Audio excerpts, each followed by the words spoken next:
One of my goals for the last 6 months have been trying to get my agents, my coding agents, to run totally AFK. These AFK agents have been picking up backlog tasks, have been implementing features for me, have been doing QA, and crucially, they have been running in parallel, so I've had lots of them running at the same time. However, in order to get them to run properly, you need to handle the permissions requests that they make. And a question that you probably have right now is, how do I get my agent to run without it constantly battering me with requests for permissions? Now, of course, you could just go into YOLO mode and have it totally bypass any permissions requests. But if you do that, Claude will do mad things on your system, like delete your home directory. Or if you're in an enterprise setup, then it might be concerns about, it exfiltrating data or sending your code off to a random third party. So in order to get agents to run properly AFK, you need them to be sandboxed. And there are a bunch of solutions for this. However, I was not particularly happy with any of them. The one I really tried to use and try to make work was Docker sandboxes. However, there were just so many problems with running it AFK that I won't bore you with now. What I wanted was a simple TypeScript function that I could run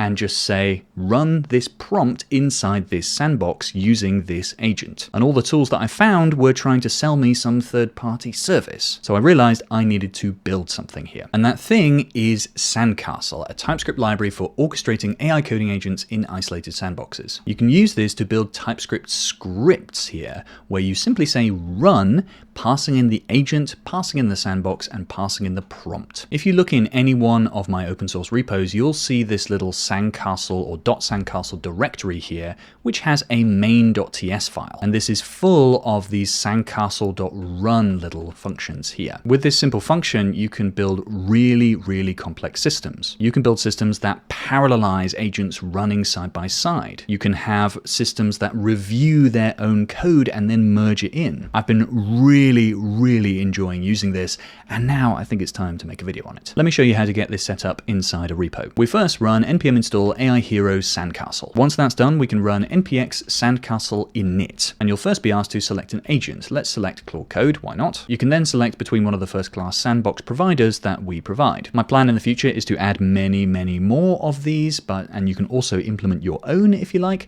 For now, let's just choose Docker. Sandcastle also uses a backlog manager because AFK agents need some way of picking up tickets and knowing what to do next. My preferred way of doing this is GitHub issues. We also ship with 5 templates here currently. I mean, there may be many more by the time you run this. Let's actually max out here. Let's go for a parallel planner with a review step. And since we've chosen GitHub issues, we're going to create a Sandcastle GitHub label. The issues will be filtered by this label, and it means that only things with the Sandcastle label on our GitHub issue list will be picked up by the agent. We can see at this stage that a bunch of stuff has been thrown into a .sandcastle directory just up here. The thing to know about now is this Docker file here, which is essentially the Docker container or the instructions for setting up the Docker container that we're going to be using. Sandcastle runs inside this Docker container, and it means that you can just install anything you like inside here. We're installing some important system dependencies, we're installing the GitHub CLI, we're doing a little bit of setup to rename the home directory to agent,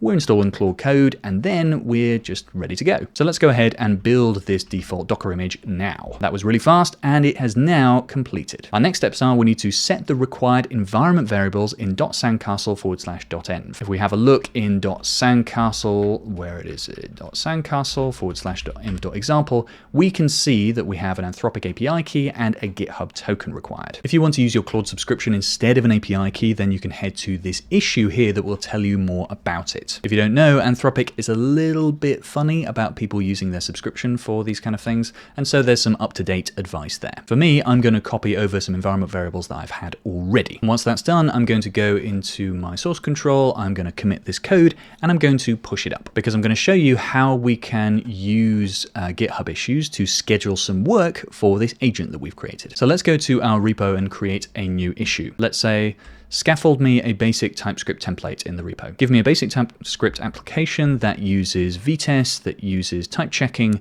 that has a very simple CLI that I can call. Use Commander for the CLI, add a CI script that does type checking and runs the tests. So now I'm going to create that issue, and we can now run our agent to see what happens. So after that, it should be ready to be picked up. First, I'm going to add this little piece of code to my package.json here, which is just going to allow me to run a script here. So let's say scripts, and then add this Sandcastle script here. This is just going to run npx tsx, and tsx is just a way that you can run TypeScript as a script, and it's going to run this file, .sandcastle/main.mts. So let's actually go ahead and run this and see what happens. We can see immediately that it's kicked off a planner agent here, and we can control click these logs to see what it's up to. We can see that it's successfully set up the sandbox, it's the planner agent running on Docker, and it's looking at the open issues here, and it sees that there's only one open issue. It then spits out this plan here, which is a set of issues which are going to be worked on. Finally, at the bottom here, it shows the amount of context window that it used. If we zoom back to our terminal here, we can see that an implementer agent was kicked off too. Let's control click these logs and take a look at them, and we can see that it called GitHub issue view 1. It has a clear picture,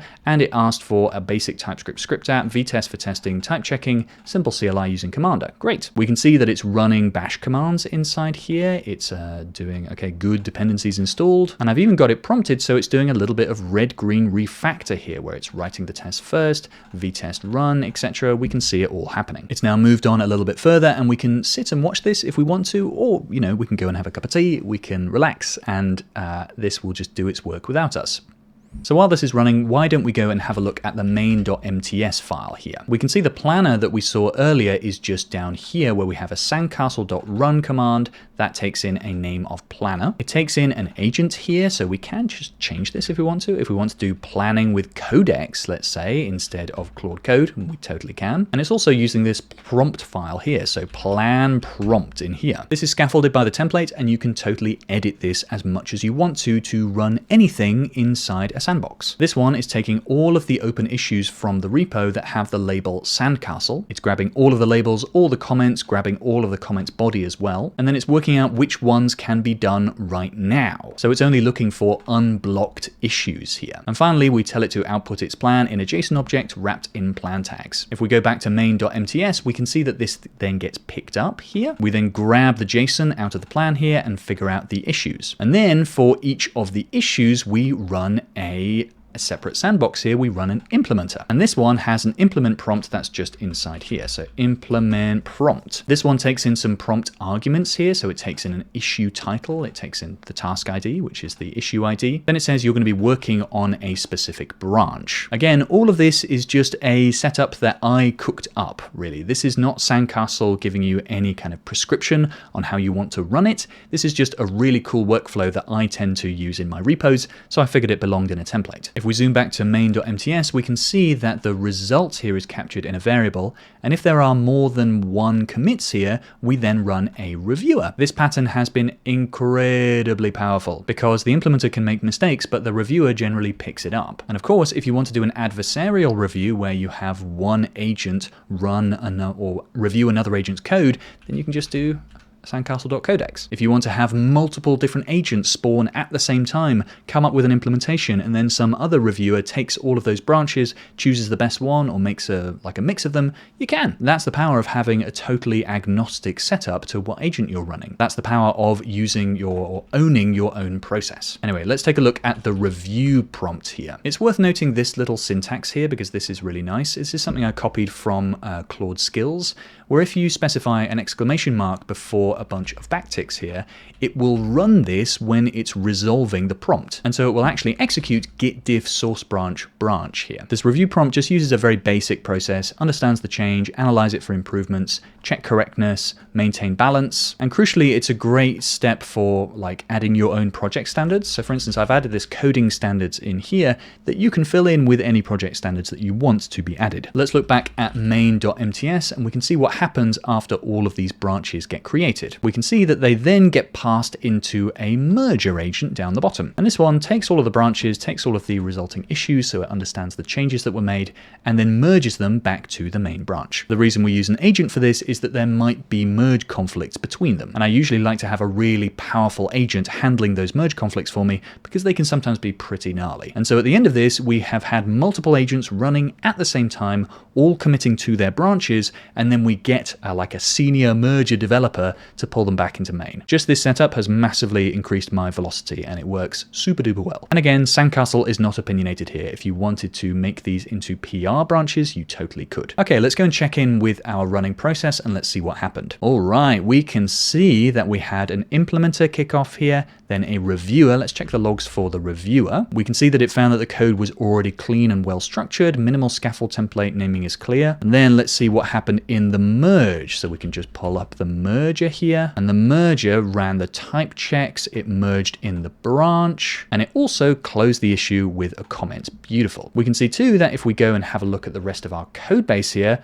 whoa, we now have a bit more code going on. We have a tsconfig.json, we have a vtest.config.ts, and we have a few files knocking about inside the CLI here. So you can start to see how Sandcastle is working here. You can build these relatively complicated flows using a simple primitive, using really nice ergonomic markdown prompts. You can get it to run on different branches and just merge that back into main, or you can get it to do really nice PR flows as well. You know, it's just code. It is a programmatic way to run Claude Code, to run codecs, and to build these workflows that turn into these mini software factories. I've been incredibly happy with it, and I'm really excited to see what you build with it too. If you're thinking about these hard problems too, then you should check out my newsletter for AI skills for real engineers. These follow the skills repo that went absolutely viral a few days ago, and I also post tips and tricks there for getting the most out of agents using good old software fundamentals. So thanks for watching, folks. I'm really excited about this tool. I think it's going to be a really nice contribution to the ecosystem, and I've been loving using it. So nice work, and I'll see you in the next one.